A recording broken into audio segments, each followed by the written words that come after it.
প্রতিষ্ঠা লগ্ন থেকে বাংলাদেশ কোস্টগার্ড উপকূলীয় এবং নদী তীরবর্তী অঞ্চলে জনগণের জানমাল রক্ষা, উদ্ধার অভিযান ও প্রাকৃতিক দুর্যোগ মোকাবেলায় নিরলসভাবে কাজ করে আসছে। পাশাপাশি দেশের বিভিন্ন দুর্যোগকালীন সময়ে উদ্ধার অভিযান, ত্রাণ বিতরণ, জরুরি চিকিৎসা সেবা প্রদান ও ক্ষতিগ্রস্তদের পুনর্বাসন কার্যক্রম পরিচালনা করে থাকে। এরই ধারাবাহিকতায় আজ ২ জুলাই সকাল ৯টা থেকে ১১টা পর্যন্ত কোস্টগার্ড বেস মংলা কর্তৃক তারুণ্যর উৎসব ২০২৫ শীর্ষক দুর্যোগকালীন সময়ে উদ্ধার অভিযান বিষয়ক কর্মশালা ও জনসচেতনামূলক কার্যক্রম পরিচালনা করা হয়।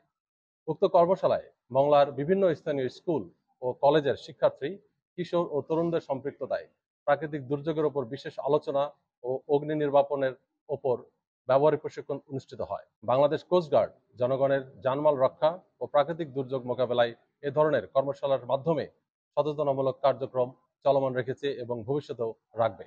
আপনারা অবগত আছেন যে উপকূলীয় এলাকায় সাধারণ জনগণের দ্বারপ্রান্তে কোস্টগার্ড সেবা পৌঁছানোর লক্ষ্যে সম্প্রতি বাংলাদেশ কোস্টগার্ড জরুরি সেবা চালু হয়েছে। যে কোনো জরুরি প্রয়োজনে কোস্টগার্ড জরুরি সেবা নিতে কল করুন ১৬১১১ নম্বরে। তারুণ্যের উৎসব ২০২৫ উপলক্ষে বাংলাদেশ কোস্টগার্ড পশ্চিম জোনে অগ্নি নির্বাপন প্রশিক্ষণ এবং মহড়ায় আজকে আমরা বাংলাদেশ নৌবাহিনী স্কুল ও কলেজ মোংলা এবং দিগরাজ মাধ্যমিক বিদ্যালয়ে উপস্থিত হয়েছি এবং এখানে আমরা শিক্ষা লাভ করেছি যে কিভাবে একটি গ্যাস থেকে বা দাহ্য পদার্থের মাধ্যমে যদি আগুন কখনো সংঘটিত হয় বা আমাদের শরীরে যদি কখনো আগুন লেগে যায় তাহলে আমরা কি কি ব্যবস্থা করতে পারি।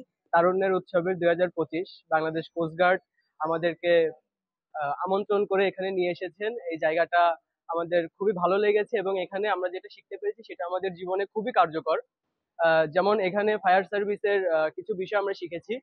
বিভিন্ন দুর্যোগ, আগুন লাগা অথবা বিভিন্ন ধরনের অ্যাক্সিডেন্ট, সেটি থেকে কিভাবে আমরা খুব সহজে নিজেদের হাতের কাছে জিনিসপত্র অথবা নিজেদের প্রাথমিক বুদ্ধি খাটিয়ে আমরা যেভাবে সমস্যাটাকে সমাধান করতে পারি সেটা আমাদের শেখানো হয়েছে।